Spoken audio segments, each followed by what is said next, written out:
Hello and welcome to this webinar on pricing emissions in international aviation and maritime transport.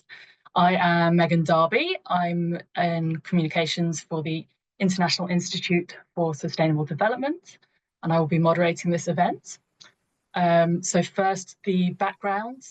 Aviation and shipping represent 6% of global CO2 emissions, and both sectors are growing.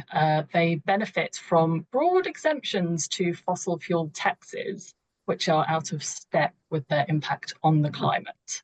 And the international nature of both sectors makes it hard for any individual country to make them pay for their pollution without driving business elsewhere.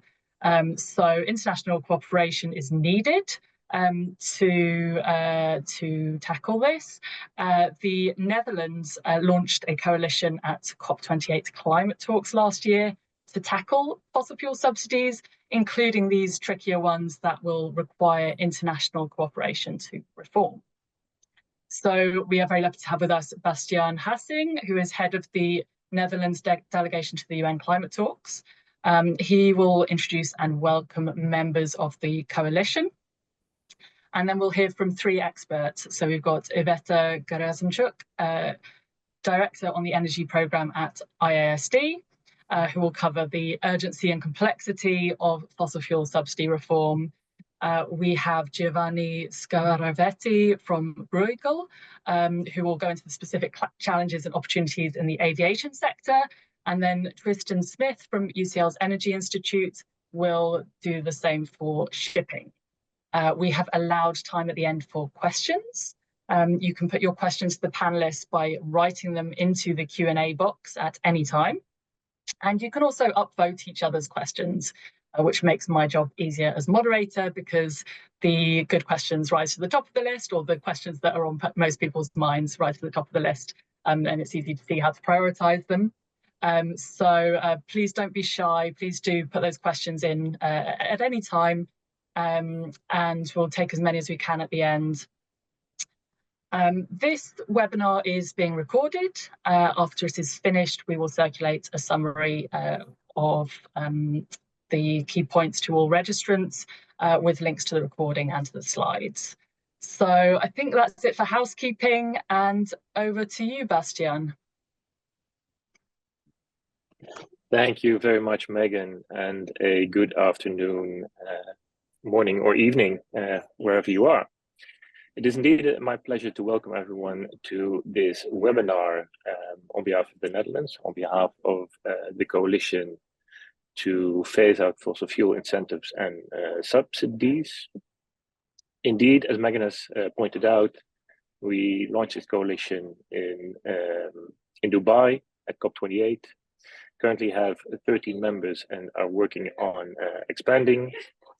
The coalition members have committed to basically three different pillars. The first is to provide transparency on fossil fuel subsidies that are in place nationally.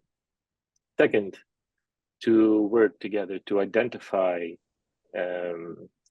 international barriers that cause fossil fuel subsidies to exist nationally, and third, to work on phase-out plans. The webinar today is the kickoff of the work on the second pillar, the identification of international barriers, with a special focus today on shipping and aviation.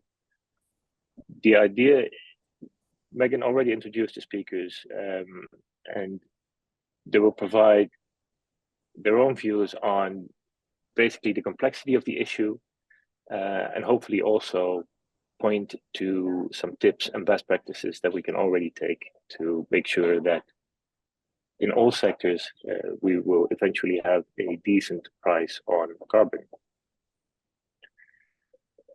And with that, Megan, I will hand the floor back to you, and wish everyone a very productive webinar. Thank you very much. Thank you, Bastiaan. And I mean, I think I'll just hand straight over to Iveta to set the scene on fossil fuel subsidy reform globally, why it's so urgent, some of the complexities of reforming fossil fuel subsidies, and the sort of multilateral processes where that is or isn't happening. So Iveta is sharing her screen. Let Iveta start presenting. Thanks, Iveta. Yes, good morning, good afternoon, greetings from Geneva. I apologize, my computer is having technical issues, so you cannot see me on camera, but I'm glad to hear from Megan that you can see my screen. Hopefully you can see it in full mode now. So I was asked to give a little bit of a pep talk for this webinar because, of course, subsidy reform is a very challenging issue, and many organizations for many decades have been working on it, and we still need to kind of make sure that the political sensitivities around it do not impede climate action. So, and I've been personally working on this topic for around 15 years, and in many moments I felt like I need a pep talk myself. So I will speak about why I think now the situation is starting to have a quality change, and what we can also learn from all this evidence and all the experience that we had in previous years. So this is a textbook kind of slide setting the conversation on fossil fuel subsidies. It's an estimate from combined from several international organizations in the fossil fuel subsidy tracker that SD runs together with OECD. And it shows that over the last 15 years, fossil fuel subsidies nearly tripled. They did go down last year because, as you can see also from the graph, there is correlation between the value of subsidies, especially subsidies to consumption, and the oil price. But this is a ballpark. So in 2022, we had 1.5 trillion in what economists would say are explicit subsidies. Around 1/3 of them went to petroleum products. We don't have a global estimate for subsidies to fuel consumption in shipping and aviation, but this is surely dozens of billions of dollars, US dollars, even according kind of to the conservative estimates, not taking into account underpricing of externalities. We've also seen that commitments were made over a decade ago by G7, G20, and more recently under SDGs and UNFCCC on fossil fuel subsidy reform, but they have so far failed to deliver, whereas this issue was mainstreamed. So people now speak about the need for reform and the urgency of reform. So I'm going to share 3 reasons why I mentioned I think there is some qualitative change, quality change in the debate and in the momentum. And there are 3. So one is public outrage. The other one is the evidence and experience countries learn from successful reforms where they happened. And the third reason is success of some smaller groups of governments going as first mover coalitions, as smaller groups, and not waiting on the rest of the world. So I think everyone who is on this webinar has seen the news coming from Ecuador, Nigeria, from France, Gilets jaunes, or from other countries where people protested against the increase in fuel prices and against subsidy reforms. So that's a given. But we are now increasingly seeing people protesting because there are subsidies, and this is what happened in the Netherlands in particular in the fall of last year. And that also kind of was based on evidence produced by the government itself and by various other estimates that subsidies are in the order of billions of dollars. But it's, of course, it's not only in the Netherlands. It's in a lot of other countries. There are the same issues, and there is growing awareness by taxpayers, by citizens about this issue, and ultimately it's taxpayers and citizens who then elect governments. So it's important just to stress in terms of framing of the conversation that subsidies are extremely unfair, and people increasingly realize that. So most subsidies go to the rich and benefit the rich who consume more, or they benefit particular companies and industries who may, in certain cases, just avoid taxes and shift profits in different jurisdictions. So subsidies are unfair, and this is what is also influencing public opinion. Subsidies also distract resources from social causes and from the clean energy transition. So they are delaying the time when you or I can board an electric plane, or when goods can be delivered to ports by low emission shipping. And the other thing that also changed and helped with public opinion is the understanding that it's not just taking away the subsidies, but they create more fiscal space and more resources for supporting something that the society and the environment need. And there was an increasing narrative also on repurposing of fossil fuel supports to social welfare, and also to clean energy and to industrial decarbonization. So I think we'll hear some of the details of this for shipping and aviation later today. So I mentioned there were examples of successful reforms, and they are worth mentioning here, and these are just a few examples. I mean, the example that comes to mind more from ISD work is India, because India reformed a lot of its gasoline and diesel subsidies almost a decade ago, and it increased government spending on renewable energy and electric vehicles. That was partly because the country was growing and importing fossil fuels, and the subsidies were just costing more. And partly because the country wanted to build its clean energy sector, and subsidies are, of course, distorting the level playing field for it. We have some attempts and reforms in other countries, in Indonesia, in Egypt, in Iran.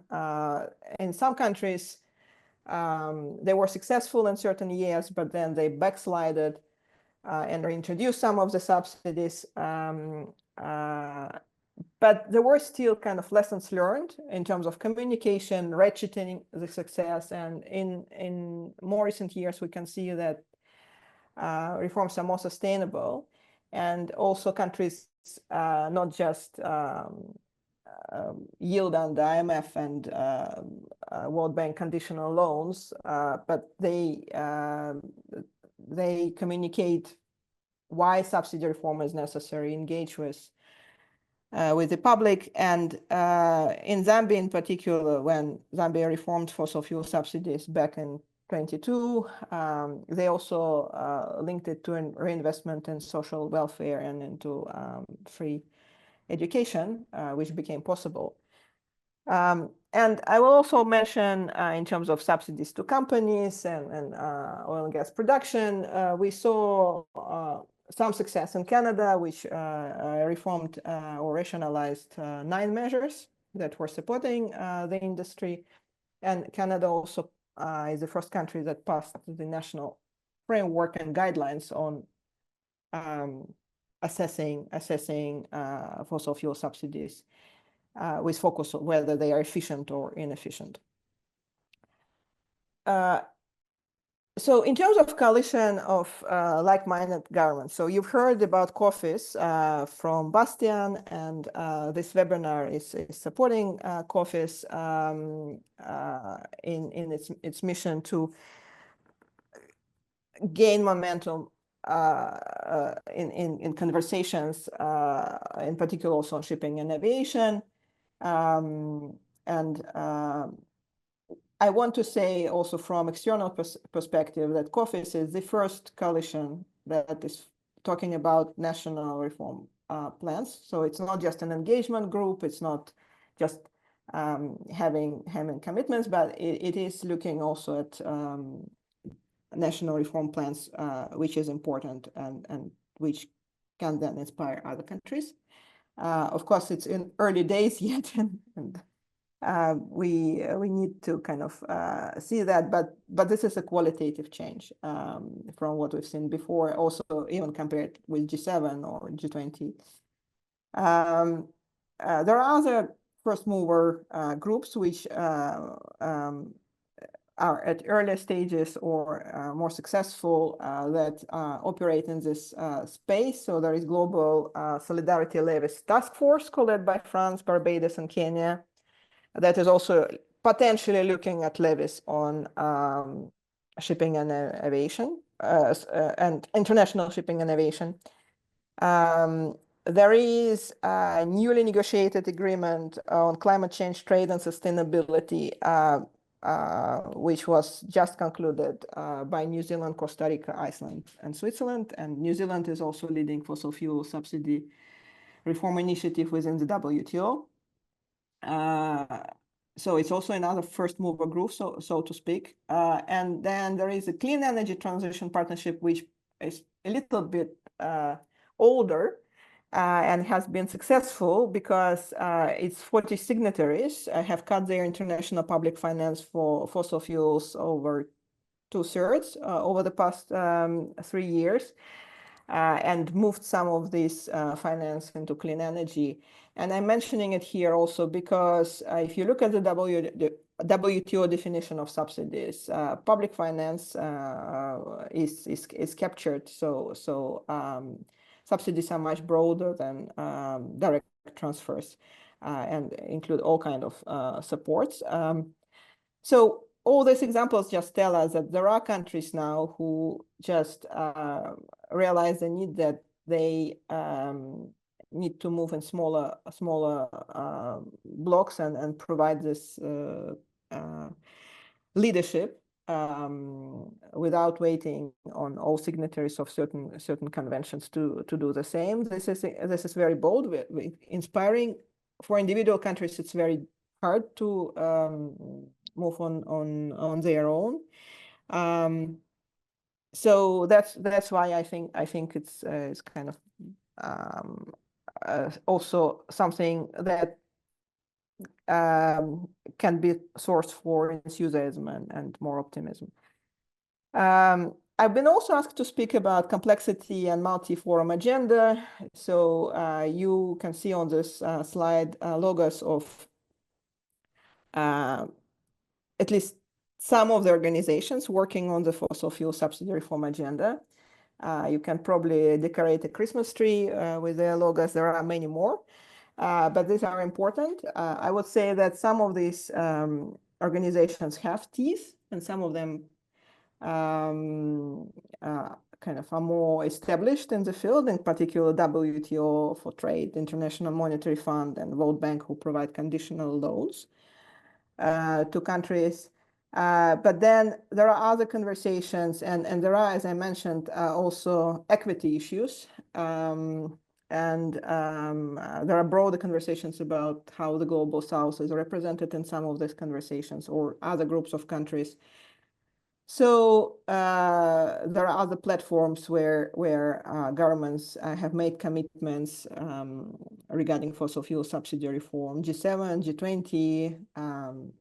There is, of course, UNFCCC, SDGs, OECD and IA work on this agenda kind of more for the global north, but that has kind of implications for methodology and how people think about the issue. And for there is IRENA with focus on clean energy development and level playing field, which is distorted by fossil fuel subsidies. And of course, for shipping and aviation, there are sectoral organizations, ICAO and IMO. So we'll hear more about them. So it's very it's a very big field, and people keep hearing slightly different messages from different organizations, in particular different estimates of how much fossil fuel subsidies are. It's unhelpful. COFIS, as one of kind of the pillars, wants to also see some kind of alignment of messaging, methodologies, not around technical details, but around the spirit of it, because ultimately, like this cacophony of estimates that people sometimes hear shouldn't create an impression that like there is no agreement about the basics. The basics, everyone agrees that there are huge fossil fuel subsidies, and they lead to more emissions, and they need to be phased out, and savings, part of the savings have to be repurposed for the clean energy transition, which will cut emissions even more. So despite different organizations and forums being involved, I think people who want to reform subsidies, they see alignment, and people who don't want to change anything, they use methodological disagreements as excuse for inaction. So this is driven more by political agendas,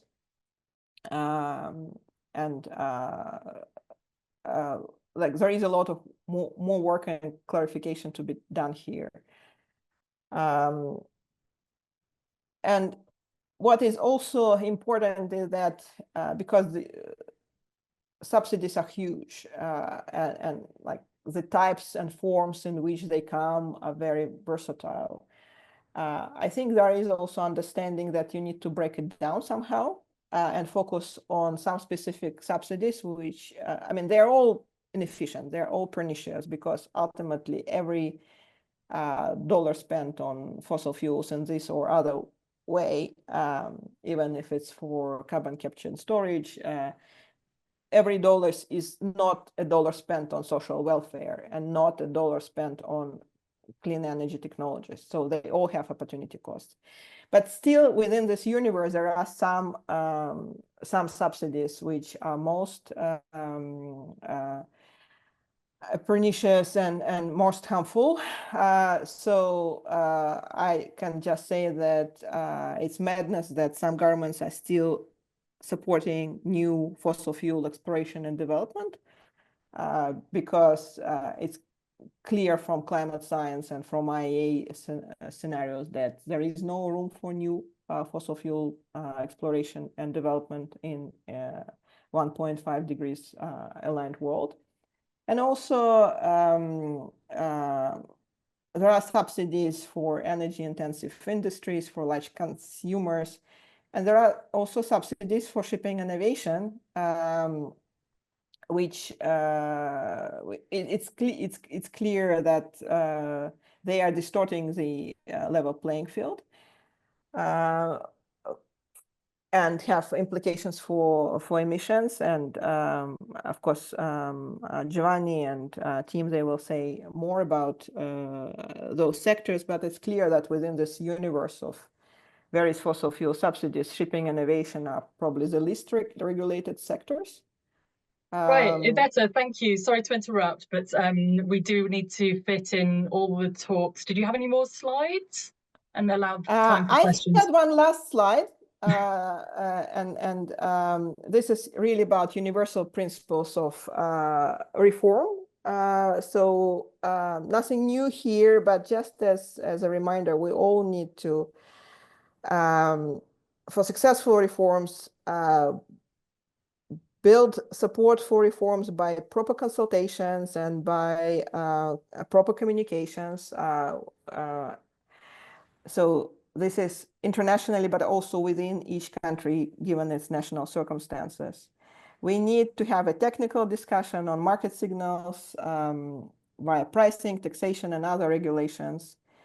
And we need to manage impacts, because every structural reform, such as fossil fuel subsidy reform, is going to have winners and losers, and we need to target support to those who need it, and strengthen welfare systems, and also allow for reinvestment and support for just transition. These are generally best principles for any reform, and I'm sure they apply to shipping and aviation, and I look forward to the rest of the discussion. Thanks, Iveta. So I'll just, while Giovanni shares his screen and gets his slides ready, I'll just attempt to summarize what we just heard. So fossil fuel subsidies, there have been many promises to reform them, and in aggregate, not nearly enough progress. Cheap fuel is popular, but there are some signs of public opinion actually turning to outrage on, why are we funding the climate crisis? It's not, it can be, you can get public support for reform, but it has to be done the right way. And there's some renewed signs of collaboration and political will to make progress on this. But don't get bogged down in methodological disputes, because that's how they get you. I hope that's a serviceable summary for now. And I see Giovanni's slides are ready to go. So over to you, Giovanni. Thank you so much, Megan. Thank you, everyone, for the invite to speak here today. I'm Giovanni Sgaravatti. I work as Energy and Climate Research Analyst at Bruegel. It's a Brussels-based think tank. And today I'll talk mostly about fossil fuel subsidy reform in the aviation sector. So I structured I structured the presentation in the following manner, with 7 points I would like to go through. The first being where do we stand on emissions, then why fossil fuel subsidies in aviation ought to be halted, the injustice of subsidizing aviation, then the legal framework, recent developments and consensus building, how the COFIS coalition might help, and finally, potential revenues in the EU. So where do we stand on emissions? Here you see a graph reporting international aviation emissions since 1950. And you see the steep rise of these emissions until the pandemic hit, and there was quite a dramatic decline. But since then, the emissions bounced back, and the latest data point you see in the graph refers to 2023. Now, as it has been said before, so aviation accounts, if we also include domestic aviation, for about 2% of overall global emissions. So it's not, a massive share.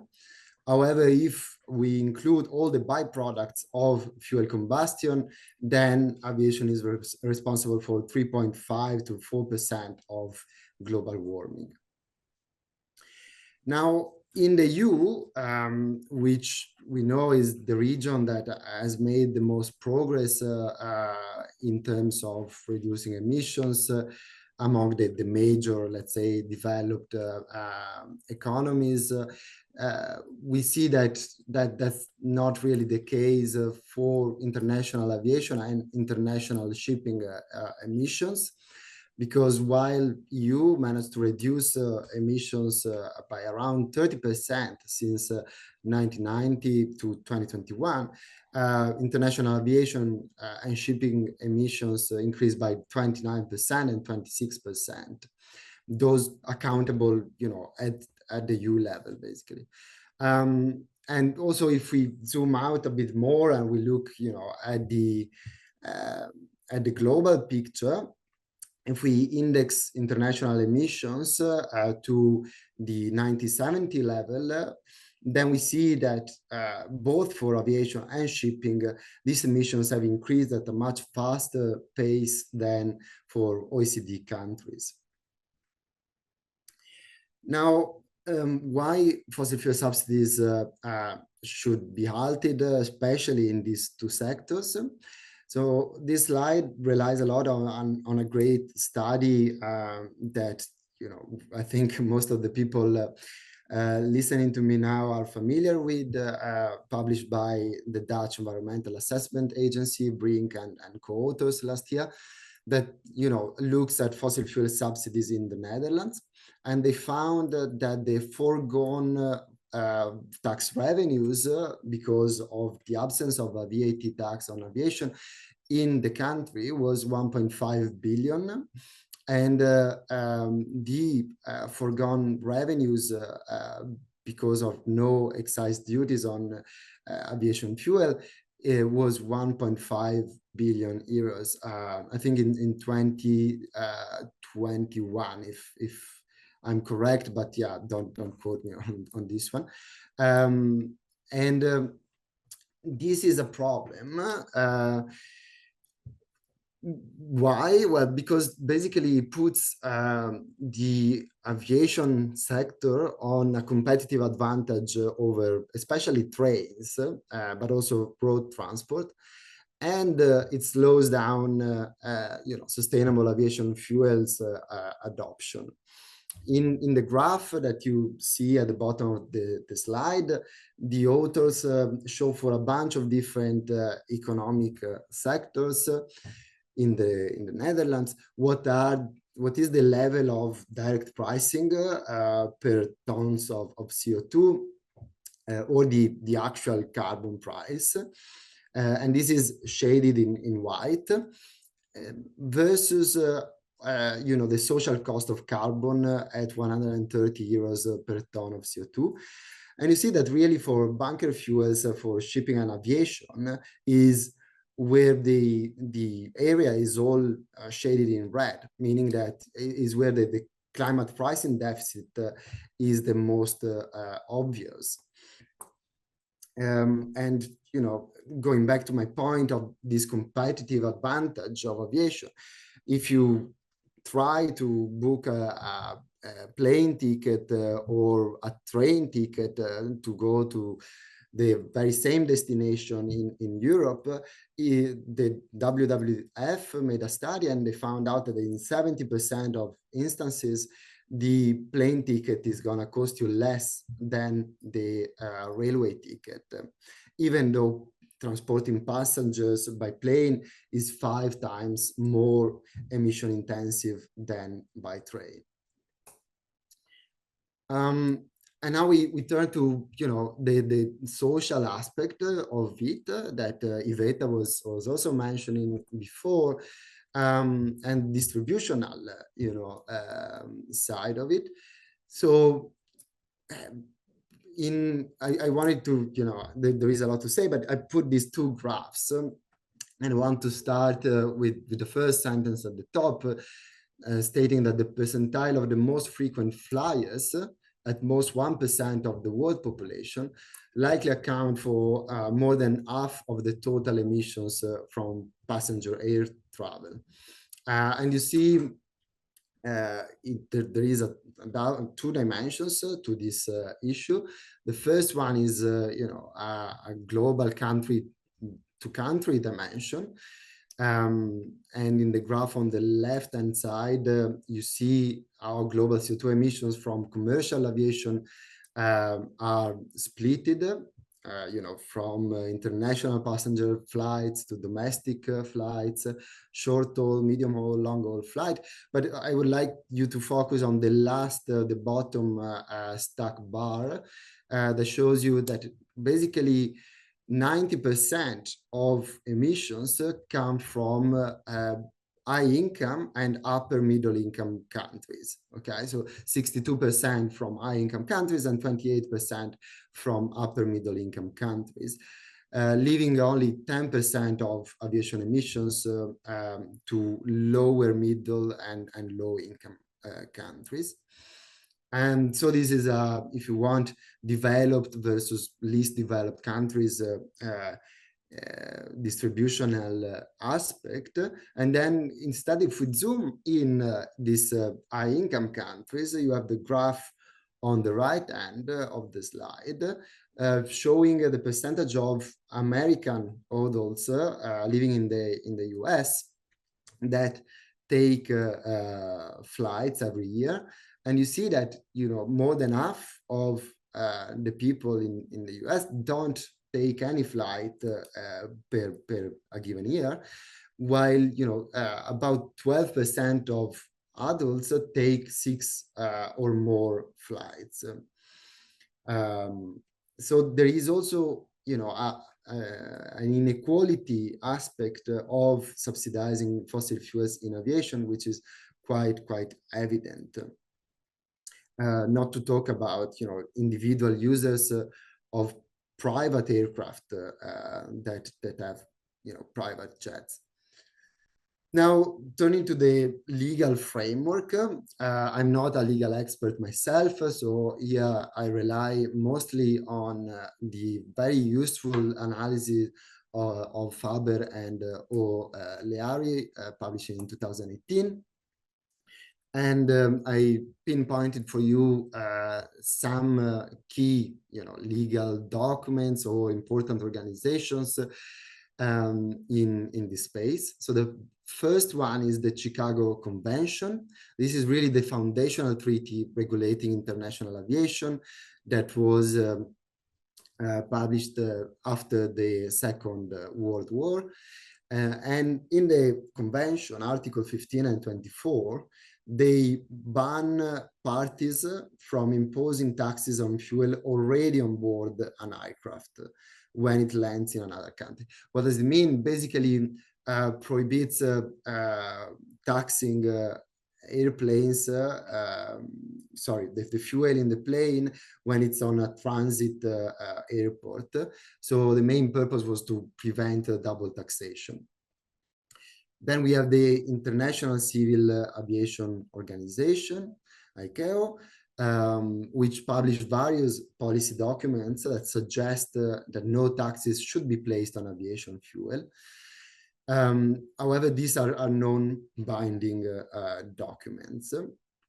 And both ICAO and also IATA, the International Air Transport Association, which is basically the lobby group of aviation, they refer to the Chicago Convention to say that taxing aviation fuel would be illegal. However, many legal experts came against such claims and saying that that's not really the case. And we also have the example of Ontario, Canada, where aviation fuel is taxed. What instead carries legal weight are air service agreements, ASAs. These are about 5,000 documents between different states. So most of them are bilateral agreements that regulate the operation of international air services. And normally international agreements, including ASAs, they supersede the application of national law. So if an air service agreement prohibits the taxation of aviation fuel, then it's much harder, if not impossible, for countries to start charging aviation fuel without renegotiating this type of agreements. Then at the EU level, we have the EU Energy Taxation Directive. It's a directive that was adopted more than 20 years ago in 2003. And it allows for bilateral agreements that permit levies on aviation fuels, but doesn't do anything to incentivize it. And the law governing the EU internal air transport market does not really address the fuel taxation.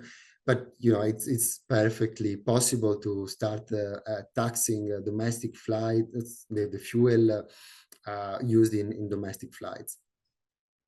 And finally, well, there is a overarching issue on competition, because if some countries conclude a bilateral agreement to tax aviation fuel on flights between them, then the airline, if there is an airline that doesn't belong, is not incorporated to either of these two countries, such an airline could oppose the tax with reference to the ESA, their country of registration, as with the EU, the member states that started to levy excise duties. Maybe it's a bit complicated, but we can go over it again later on. Now, recent developments and consensus building. So in 2016, ICAO conceived a carbon offsetting and reduction scheme for international aviation named CORSIA, which started in 2021. And now we are in the first phase of the scheme. And in 2022, ICAO also published a long-term global aspirational goal, basically with the aim of getting to net zero by 2050. However, in such a long-term global aspirational goal, there are no intermediary targets. This is different from international shipping that the other speaker will tell you about later, and therefore is even more watered down than the commitments in international shipping.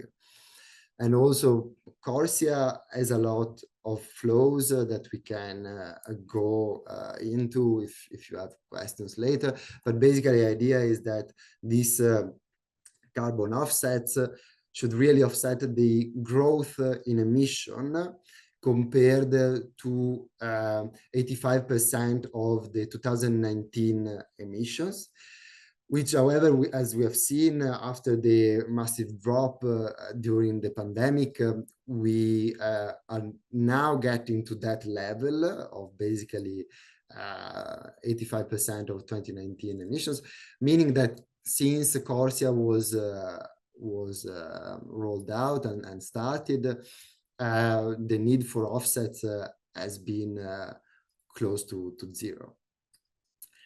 Another, major development is that at COP28, the global stocktake called for a phase out of inefficient fossil fuel subsidies. However, also here, no hard deadlines was really suggested or put black on white. On the positive developments, I think Iveta already covered that, so I'll skip it. But on the positive side, in other news, the Inflation Reduction Act passed tax credits for sustainable aviation fuels, and also provided 3.3 billion in grant to scale up the production.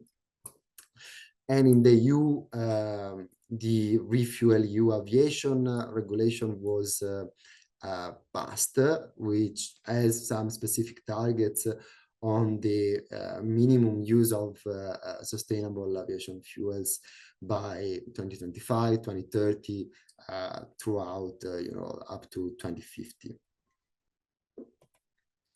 Now, how the COFIS coalition might help. As I see it, there are three main things that could be, really helpful to advance. One is starting to levy. I'm almost over the before last slide. One is to levy on aviation fuel in the coalition's main airport hubs. And it's possible to renegotiate air service agreements if it needs to be between the countries belonging to the coalition. And here I think the fairness of an aviation tax could help with the political dimension of the issue, opposed to, for example, what we have seen in France with the Gilets jaunes when it was really on oil. However, airlines could started to optimize their fueling practices and reroute away from airports, imposing the levy, which should be addressed. And of course, the higher the adoption, the higher the consensus to start doing this, the lowest is the issue of rerouting. The second point is push the European Commission to include international aviation under the ETS from 2026. 2026 is when the first phase of CORSIA will end, and when the Commission is due to evaluate and assess if the scheme worked well or not.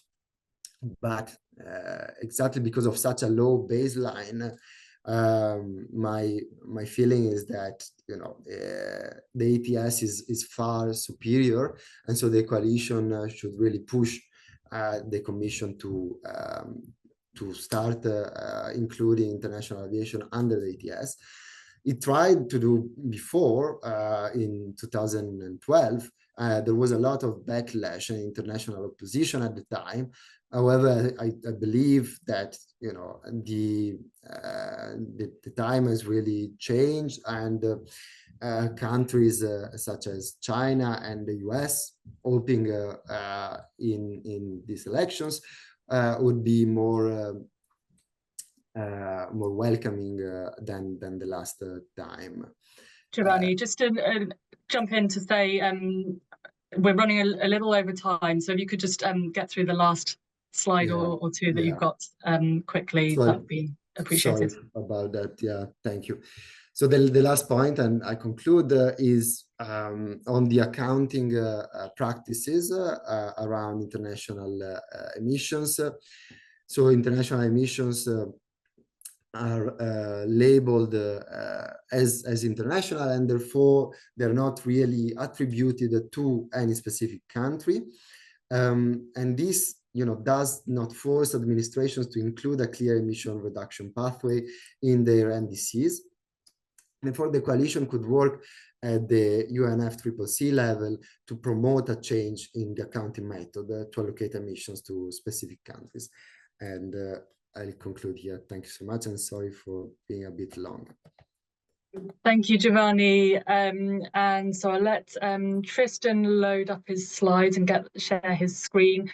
Thank you for those of you who've asked questions. We've got a few questions in the chat already. And just a note to panelists, you can answer those questions in writing. So some of them are fairly technical questions, so if you want to answer those in writing, and then some of them are probably worthy of discussion when we get to the Q&A. So yeah, please do keep your questions coming, and we will get to them after Tristan has covered international shipping. Take it away, Tristan. Thanks, Megan, and hello, everybody. I'll try and really fly through this because I've got a few suggestions at the back of it that I don't want to go too quick over. So apologies if I move too fast, but please ask questions and I'll do what I can to answer. So comparatively speaking, international shipping is in I think, a much stronger position than aviation in terms of removing fossil fuel subsidies. This is a graph showing the absolute greenhouse gas emissions targets that were adopted in the IMO's revised strategy, which was adopted unanimously by all countries at the IMO in July 2023. The targets are the green and blue line, the dark blue line going down to zero at or around 2050. They constitute significant absolute reductions in 2030 and 2040, 20 striving for 30% reduction in 2030, 70 striving for 80% absolute reduction. The business as usual trajectories are up here in the top right-hand side. We'll come back to this on the concluding slide, but the effect of the EU ETS is almost immeasurable. It's these little wiggles in the BAU emissions trajectory, because the inclusion of maritime in the EU ETS is a very weak policy that doesn't drive any substantial change. This is modelling done by Norske Veritas, a consultancy, but we've done our own analysis and reached similar conclusions. So the main driver, the main opportunity to remove the subsidy of fossil fuels and the use of fossil fuels is actually through the IMO's regulation. The IMO is currently discussing two policy measures, which constitute two complementary components in a basket of measures. One of them is a greenhouse gas price, and I won't go into detail on that here because it's hopefully quite intuitive given this group's origins. But the other is a greenhouse gas intensity limit, a fuel standard, and this is worth thinking about as an equivalent to a greenhouse gas price. It has similar effects. So the basic requirement would be for every ship operating to be reporting its fuel consumption, which is something they already have to do, and for that fuel consumption to be of a lower greenhouse gas intensity, or have lower greenhouse gas intensity associated with the fuel consumption, that then gets ratcheted down in greenhouse gas intensity over time. So we're starting with, in 2030, about a 10 to 20% lower greenhouse gas intensity of the fuels that are used, so a minor blending of a biofuel, for example. But by 2040, in order to be on those steep absolute emissions trajectories, we would need the greenhouse gas intensities mandated by the IMO, regulated and enforced by global regulation. Those would need to be of the order of 75 to 85% lower greenhouse gas intensity. So fossil fuel certainly off the table, biofuels significantly off the table. This is predominantly by 2040 an industry that would need to be running on renewable fuels generated from electricity and hydrogen. So that is obviously not a price mechanism itself, but has a very similar effect, because to be in compliance, you would have to be using a fuel that would have a much higher price than the fossil fuels that are incumbents.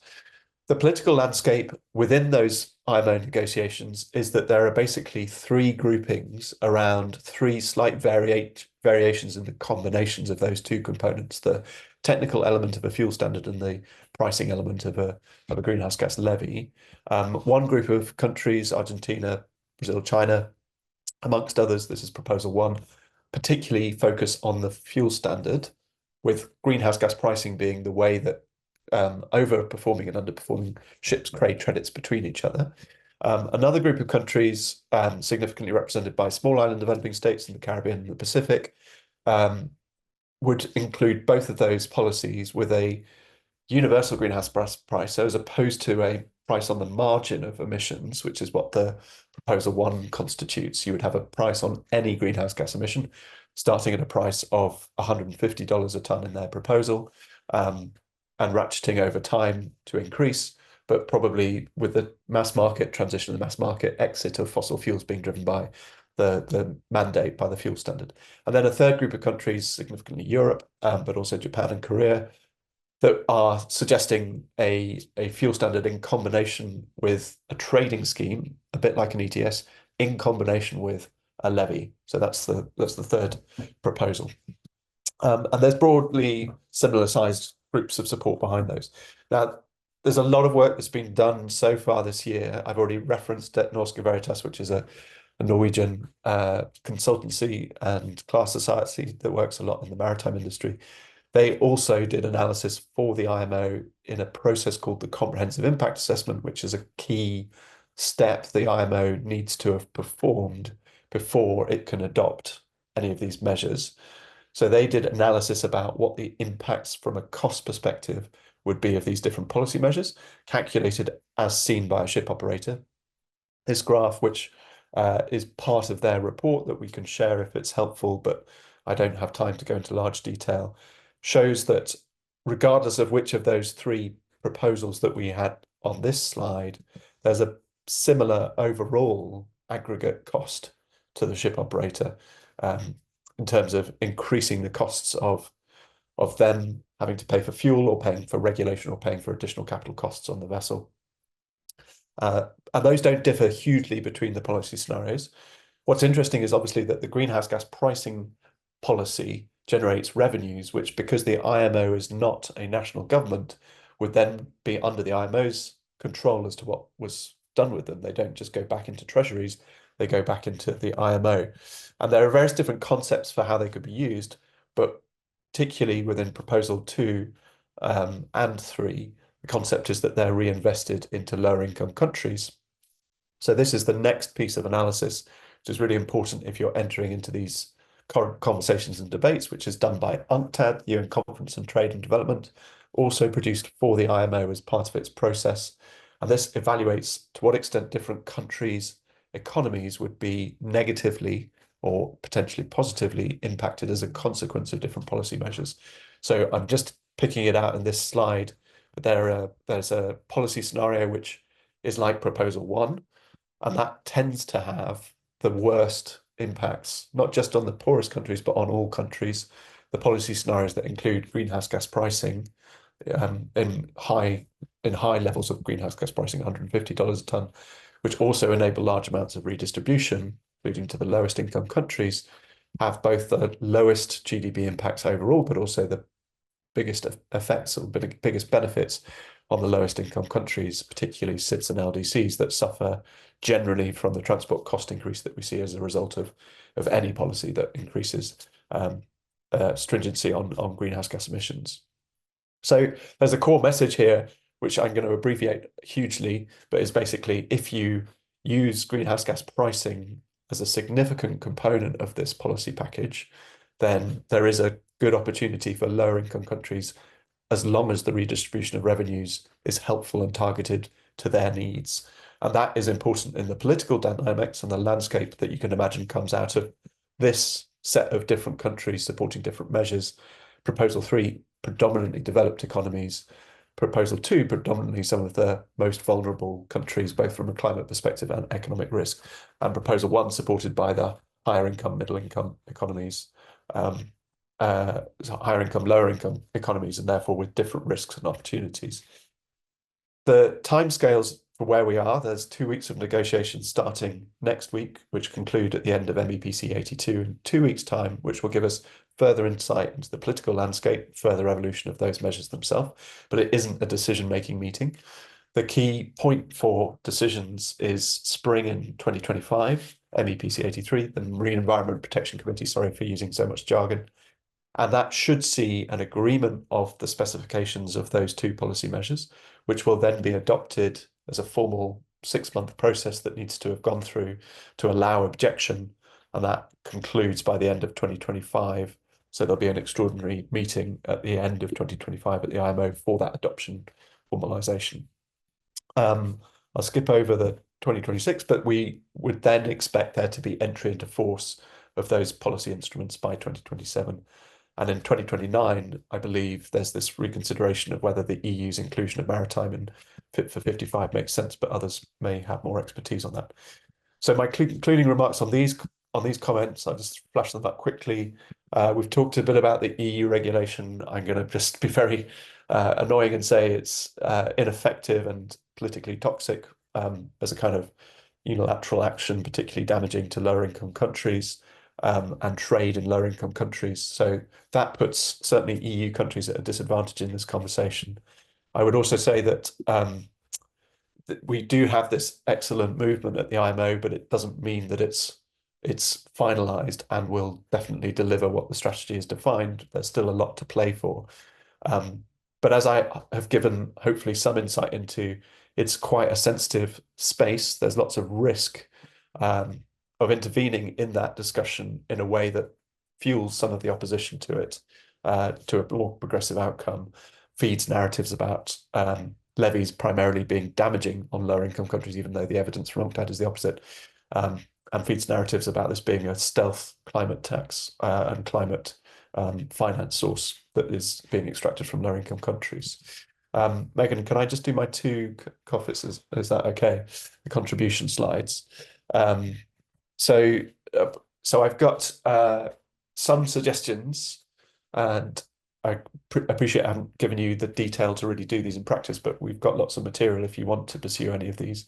So my first suggestion would be to really look at the 2 studies in particular that I've had 1 slide on in this set here, the Comprehensive Impact Assessment, CIA analyses, not the US intelligence agency. So there's this Comprehensive Impact Assessment studies you need to be very familiar with them before having any conversations in this space, I think. I think the space that could be beneficial is to facilitate more cross-government dialogue. IMO representatives often come from transport ministries, so they don't necessarily close loops with their finance, energy transition colleagues, and that's where many of the opportunities to countries might be.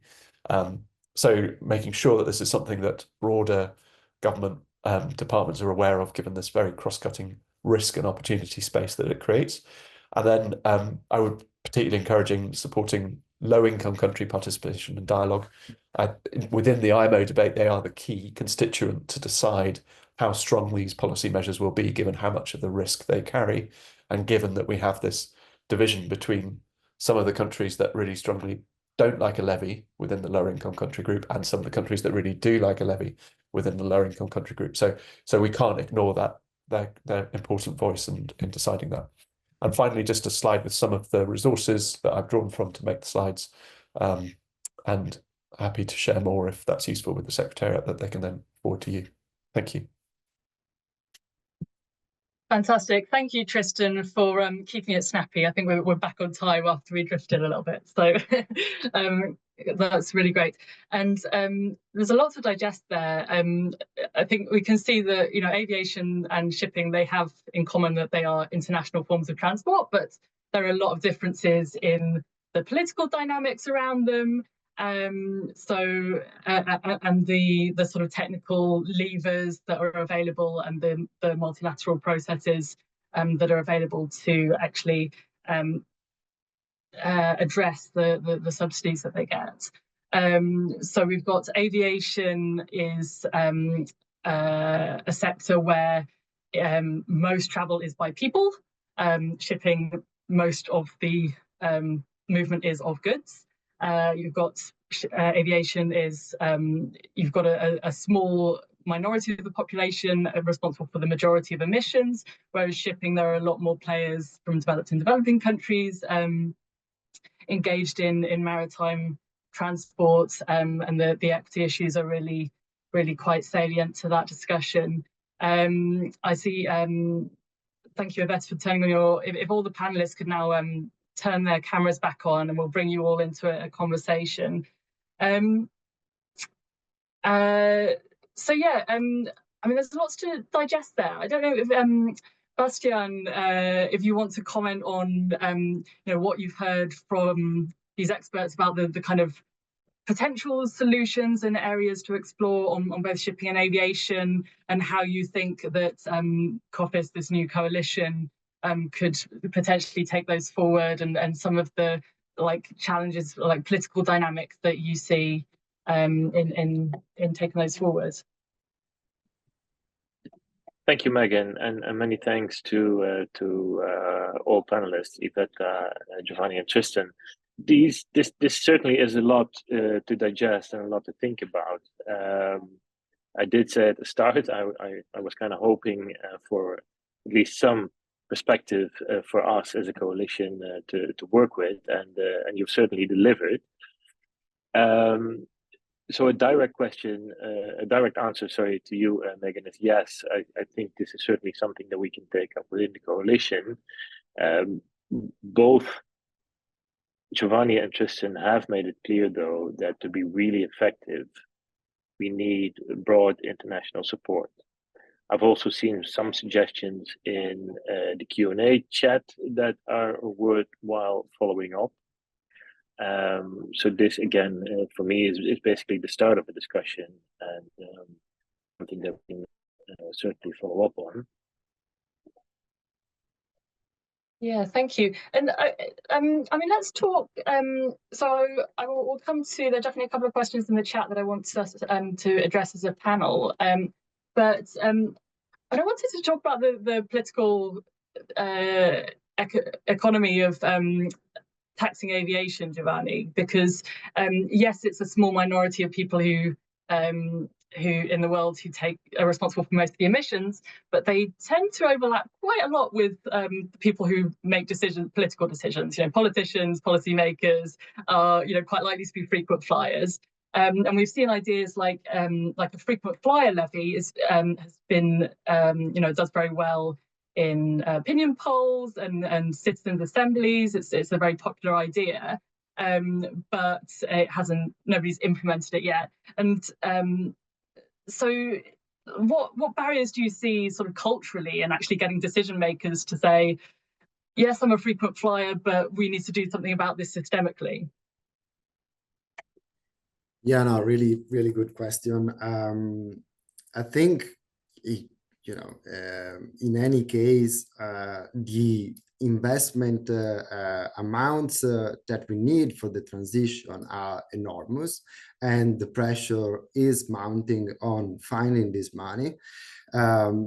Just last week was published the Draghi report here in Europe, talking about 800 billion of additional investment to be made in the European Union if we want to tackle climate change and respond to our defense and innovation needs.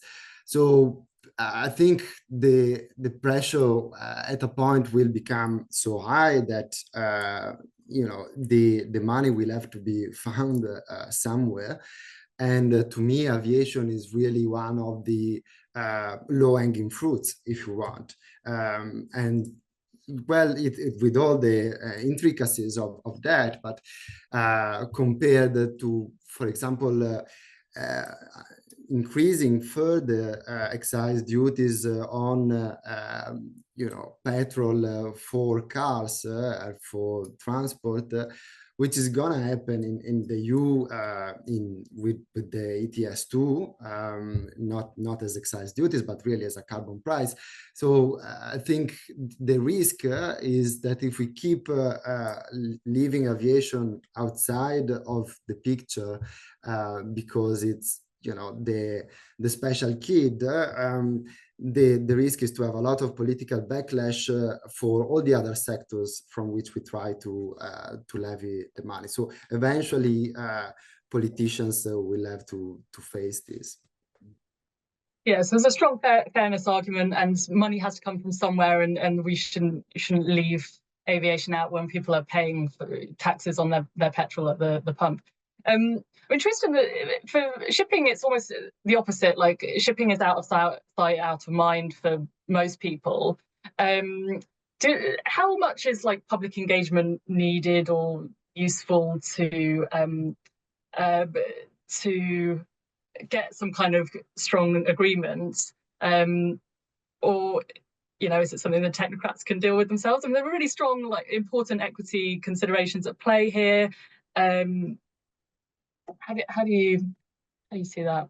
I don't know if there's a huge role for public engagement. I mean, look how much has been achieved so far with minimal focus. I mean, I'm not saying that there hasn't been some public engagement, but as you say, shipping is broadly out of sight and out of mind. And actually, the IMO has made huge progress and puts the ICAO to shame in comparative terms, which has had more scrutiny and more. Maybe perhaps it needed a lot more. And I think that's.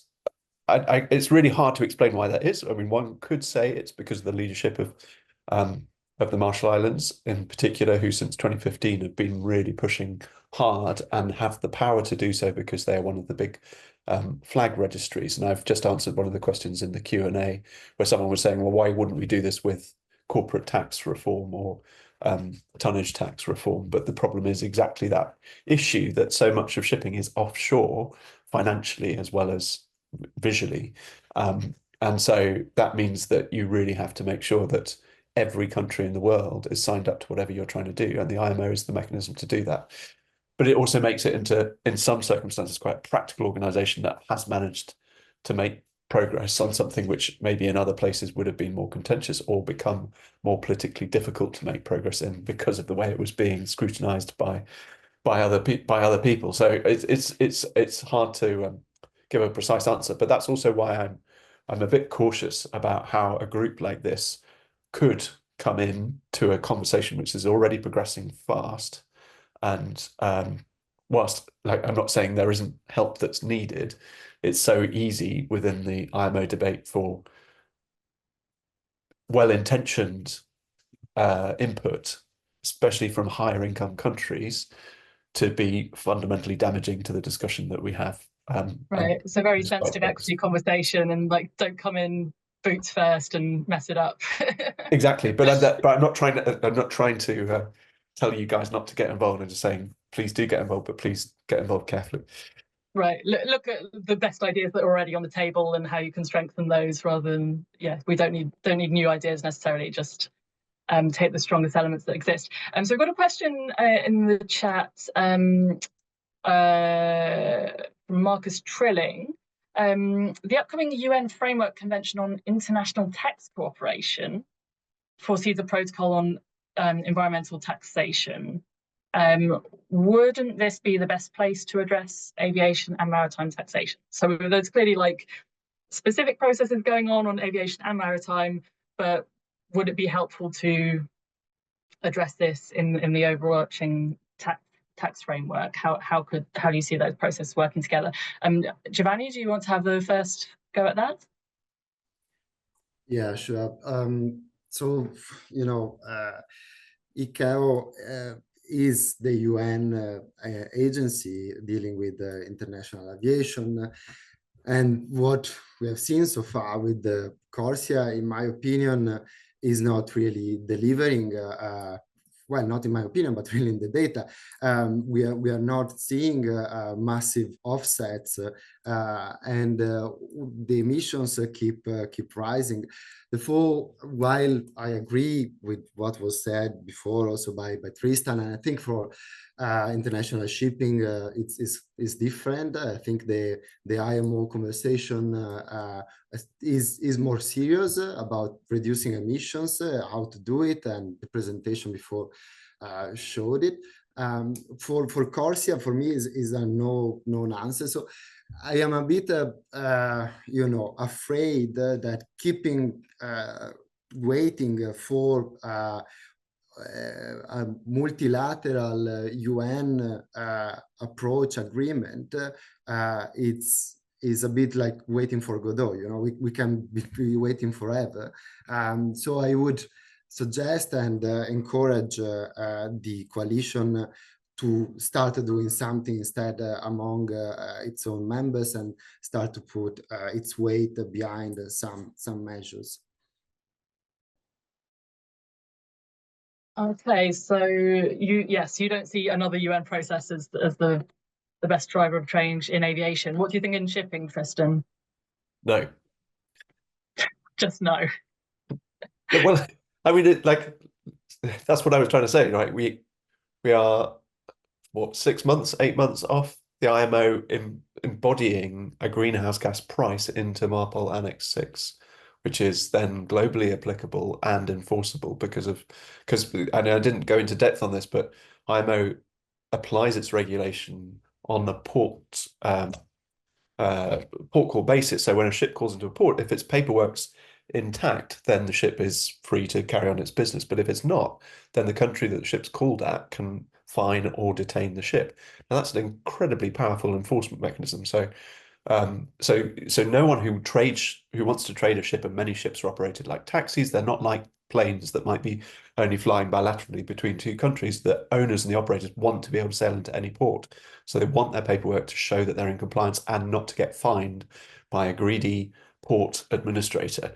And so even if there was another UN process that maybe in a few years' time could eventually get to the same point that the IMO is already at, you then have to figure out how you're going to do an enforcement, and the IMO's already got that covered. So I think your best bet is the IMO by a long way. So the IMO, yes, they have the teeth to actually enforce what they do. We've just got to play for a good outcome, a strong price. So there's a couple more questions, and do keep the questions coming. We've got 15 minutes, so we can address a few more. So a question about how overseas independent territories are treated in aviation and maritime transport accounting. So this is another quite technical one. Has there been a move to look into aviation and maritime emissions in the military and defence sectors, which for some countries have a significant international component? Tristan's smiling. Do you want to have a go at this one? I was smiling at the use of some countries as a way of euphemistically expressing which countries. Yes, so which countries is it? Well, exactly. So military is not in IMO's remit, and I don't know enough about ICAO, but I suspect it's not either. The military emissions, even if they happen in international waters, belong to the government, and so that's something which should be covered in their MDC. And it's never, I can't see any way in which that would be included within shipping. And so I'll just leave it there. I think and on dependent territories, there isn't really an accountancy issue as long as it's an overseas independent territory and it's a vessel undertaking an international voyage going to another country, then it counts as international emissions. The UK, for example, has some voyages to islands, far-flung islands, which would count as domestic emissions, so they fall into the NDCs, and the way that the fossil fuel subsidy regime would revised there. But the vast majority of any ship sailing on an ocean is going to be in the international shipping emissions category that is covered by IMO. I mean, Iveta might know more on this. I think military emissions in general are a bit of blind spot in national emissions reporting as well, aren't they? Well, I mean, there are UNFCCC has territorial emissions accounting.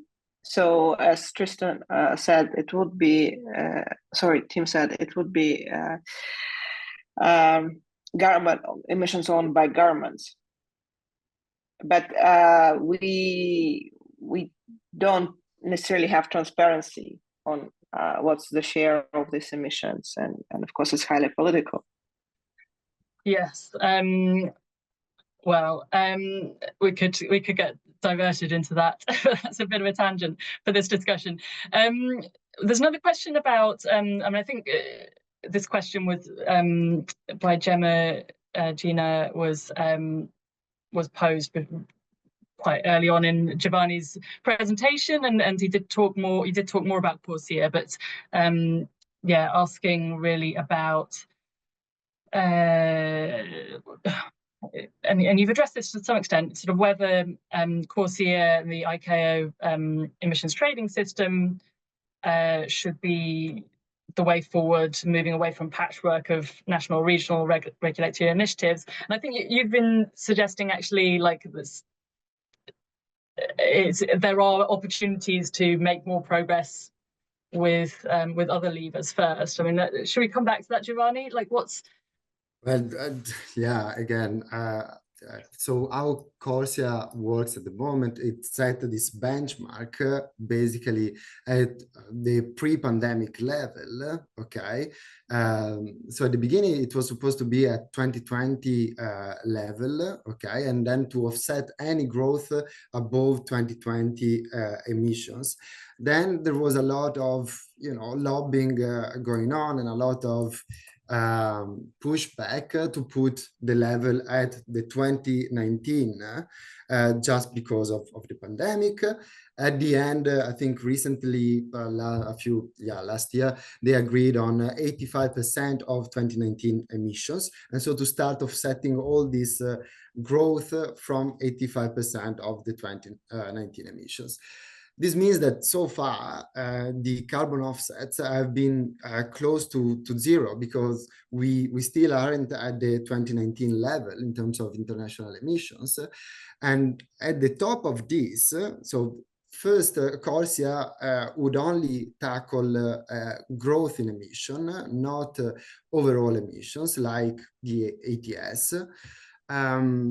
Second, there are a lot of concerns about these carbon offsets, with stories out there of the same tree being sold 10 times.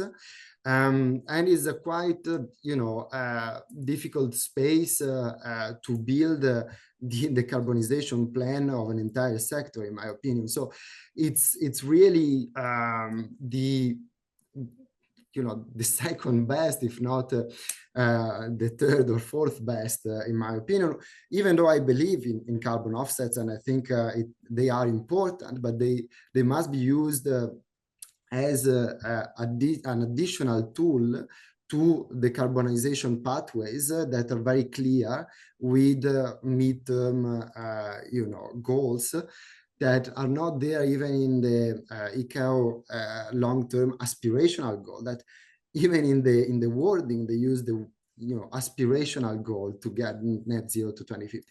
So I mean, I'm not a big fan of either CORSIA nor the approach adopted by ICAO to reduce the emissions in the sector. So I would say, much better a patchwork of national or regional regulatory initiatives that do build up consensus and spread across international parties than continuing the current model that is not really working. So better to have a patchwork of measures that actually work than a blanket measure that doesn't. Agreed. Essentially. Also, okay. Sorry, if I can just 1 second more. Once other countries start seeing these agreements being renegotiated and countries being able to increase the tax revenues and maybe use them in a social and smart way to tackle climate change, then maybe others will follow suit. And Iveta wants to come in. Yeah, I just wanted to say that we've done a little bit of mapping. My colleagues who are organizing this webinar have done a little bit of mapping on which countries actually tax fuel for aviation. And I believe it's about 30 countries who do tax domestic fuel for domestic aviation. And we found one jurisdiction, which is Ontario, which taxes both international and domestic aviation fuel. So there are precedents. It's not it's a common misconception that you cannot tax the fuel. Right. So we're coming up towards the half hour. So Tristan has his hand up. Let's have some final wrap up remarks. So yeah, Tristan, have you wanted to come in on that point, or and then really just say, like, what is the one thing that you think this particular coalition can contribute to landing a good deal for a shipping fuel levy at the IMO? Sure. So I was just going to come in on that point that Giovanni raised, because it's really interesting, and I don't know what the right answer is for aviation, but shipping has a long history of being cajoled by EU regulation into moving at the IMO. So on several issues over the last 15 years, the EU moved first, and then the IMO regulated after, and it was or the EU stepped away from regulating because it said, we've seen the IMO regulate, therefore we won't need to bring it into our unilateral regime. But on the inclusion of shipping into EU ETS and the Fit for 55 package, it moved before the IMO has regulated. So there was already a known runway for the IMO to adopt what is called midterm measures, but that runway was kind of the EU jumped the gun a bit on that and said, no, we can't wait to find out what the conclusion of that process is. We're not confident in it, therefore we're going to include shipping in this way now, and for whatever reason they made that decision. But it has now given the EU a huge headache So I just give a caution to this idea that that okay, this multilateral regime doesn't work. Let's use a patchwork, because not only has it made the EU incredibly handicapped in their ability to bring a multilateral solution at the IMO or contribute materially to that, but it's also incentivized other regions to think about doing the same. So it's quite likely now that we will have a Turkish regime, we will have a UK regime, we will have a China regime, we will have a North America regime, and each of those will then undermine the strength and effectiveness of what we ultimately get out of the IMO. So there's a point at which you have to move. I get that, you can't see the multilateral regime moving, but there needs to be an effective way to really say that we would step out of it. And I can't see an obvious mechanism for the EU to step out of something which is generating significant revenues into European governments. So how that gets resolved later this decade will be a real problem and could yet damage what would otherwise have been an amazing solution at the IMO. So yeah, easy to get wrong. On the subject of what's the best thing, I think awareness is key. Like, we've had IMO debates where only 5 African countries have been present. This is a subject which will hugely affect that continent. It will affect other lower income regions similarly. So if you're aware that your government isn't active at the IMO, or aware of governments that aren't active in the IMO, and you can do something to engage them, I think that's helpful. And the other advice is look at this cross-government opportunity, because different ministries have different risks and opportunities, and they're not all factored in all the time. But thank you for the session. Okay, so a really strong role for diplomacy there. There are ideas on the table, there are proposals on the table at the IMO, and it's just some coordination needed, engagement of all the countries with interest in that, and making sure there's a cross-government approach, which I think, yeah, often the ministries don't talk to each other. So that's a really good takeaway on the shipping side. We'll come to Giovanni and then Iveta to wrap up. Giovanni, what would you say on aviation? Like, what would you really like to see this coalition take forward? Yeah, as I said in the slide, I would really like the coalition to put its weight behind renegotiating first air service agreements between the countries of the coalition, if it needs to be, because many of these agreements already allow for taxing aviation fuel. And as Iveta said, the Chicago Convention doesn't really prevent such taxation. So to start walking the path, really, the countries themselves. Then I would say, in my opinion, would be important to push the European Commission to include international aviation under the ETS from 2026, because again, I don't think CORSIA is the answer to decarbonizing the sector.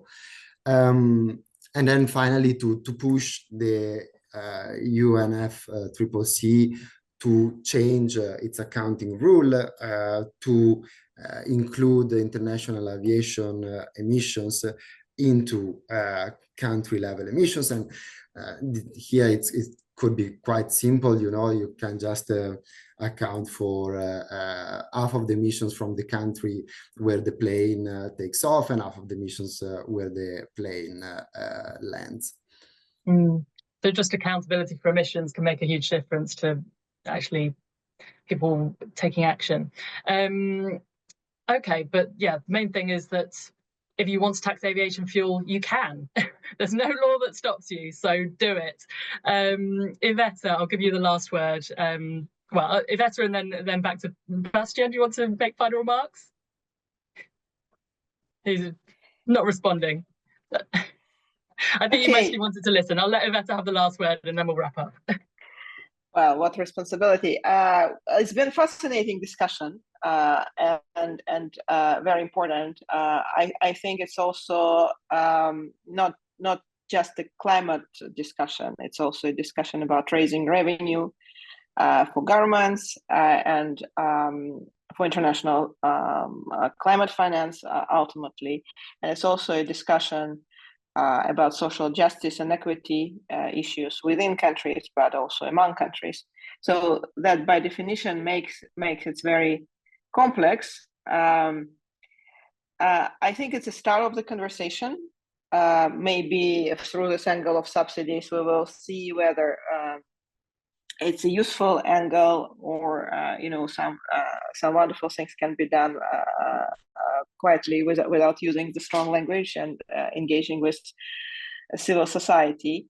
But I look forward to kind of solidifying some of these ideas from this discussion as next steps for COFIS, but also maybe for those of you who joined the webinar more from shipping background or more from aviation background, and just appreciating that there are probably more levers than we can like in our niches like think of, and it's like the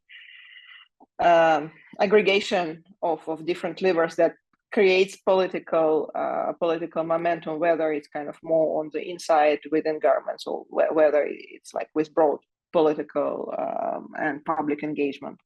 So I think it was a very productive discussion, and it's been a privilege and a pleasure to be part of it. Thank you, Iveta. Thank you to all the panelists, and thank you to everyone who's stayed with us for the whole webinar. As I said at the beginning, the recording and slides will be circulated afterwards. So I will let you get on with your day. Thank you.